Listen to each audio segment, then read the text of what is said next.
Hi friends, I am Ashwini Kumble. With my friends Reggie and Sindhu, I have developed an Android GPS application. It's a really cool application that provides a lot of features that most of the GPS applications do not provide. Some of the salient features that our application provides are apart from routing, it also provides safety levels of the route, and important is it gives predictions of buses and metro routes. Our application is named Travel Safe, and I'll take you over through the application now. Here is my Android phone. I'm switching it on, unlocking it, and the train icon, the metro train icon that you see here is the icon of our application. And since our application is mostly targeted for metro users, and since safety is a major concern for metro users, we have named our application Travel Safe, and the icon is also the metro train icon. I'm going to click it now, and the application is going to launch. Okay, here comes the main page of our application. The way we have designed this application is like we have maintained all the conventions that any GPS system usually provides, because we don't want the users of this application to think too much while using this. So this is the main screen that you see when the application is launched, and here you see the Google Maps view. I have used the Google Maps API to show this view, and when I touch the map, I get the zoom in and zoom out controls, which disappear quickly if you don't use it. So I can zoom out, I can zoom in, and I can pan left, pan right, and pan up, down. It's really cool that Google Map APIs are very easily usable in the code, and it's really easy to implement them in Androids actually. And in the upper part of the user interface, you see some text boxes. The from text box is where the user enters the from address, and to is where he enters the to address. And there is an option to also swap the from and to addresses using this button. And below them, you see two buttons actually, the drive and the walk buttons, and a spinner. I'll just show you this, yes, for choosing the priority of public transport routes. I'll explain it to you shortly. For now, let's enter a from address. What do I enter? Okay, let me enter Holocaust Memorial in Washington, D.C.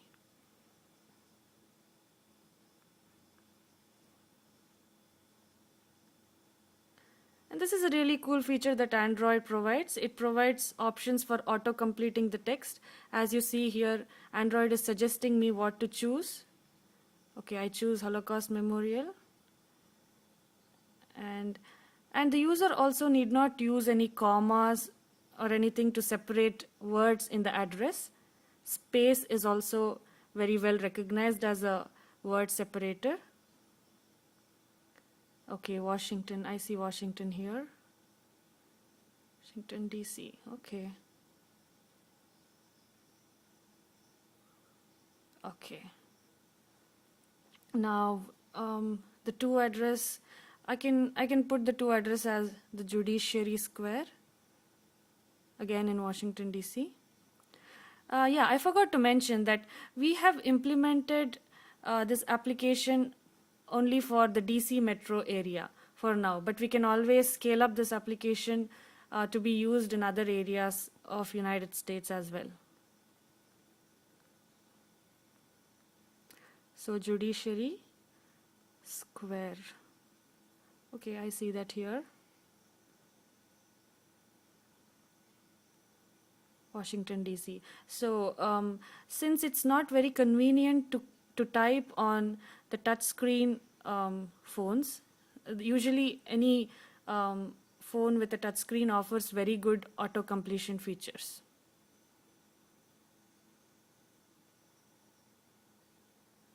I'm trying to move to the Judiciary Square actually.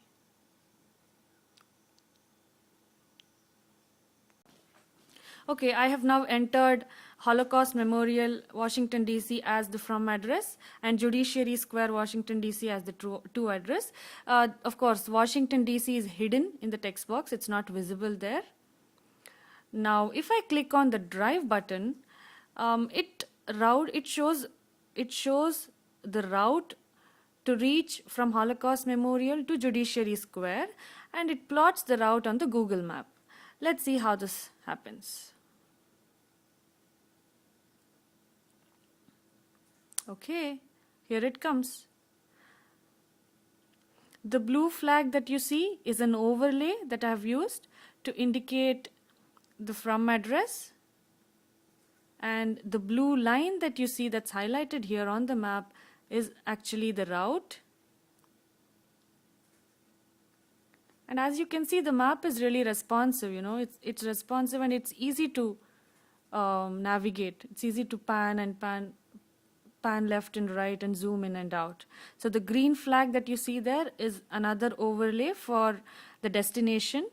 And when I click on these flags, it shows me the from address.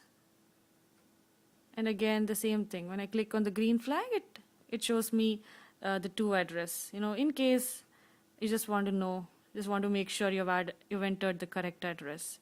And the blue line that you see is the driving route that has been fetched from the Google Maps services.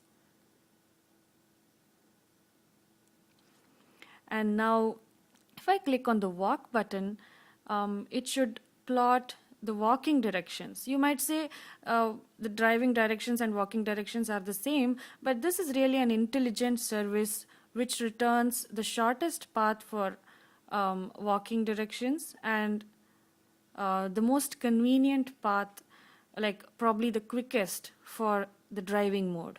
Now I'm going to click on the walk button. Okay, the one that is dotted and black is the directions for walking. It's the route which you can use to reach between Holocaust Memorial and Judiciary Square by walk. And as you can see, this is definitely the shortest. It's shorter than the blue line.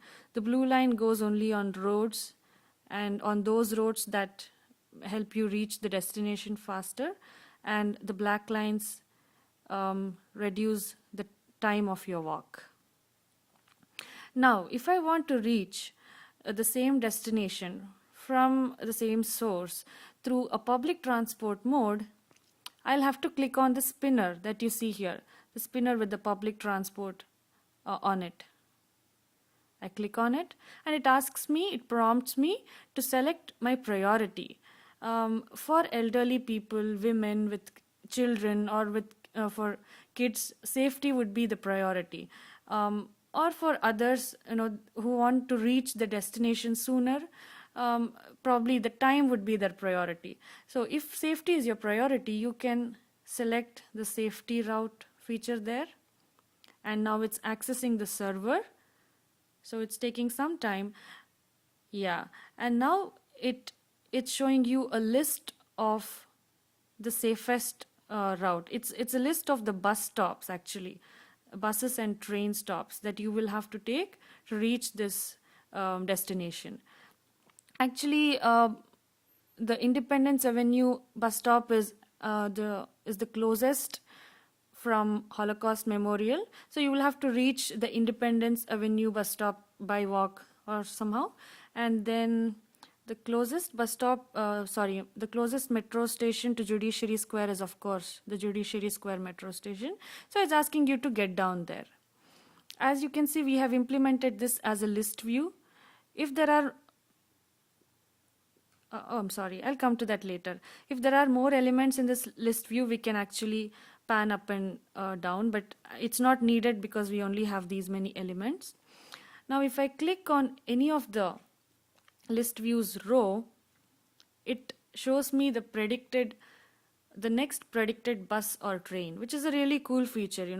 For those who are planning to take public transport, they can always see in how many minutes the next bus or train is scheduled. That will help them reach the source or the bus stop at the right time. It will avoid the waiting and all that. And this can be done when you click on any of the rows in the list view. Okay, say I click on this. Okay, you can see that it's actually showing the next 3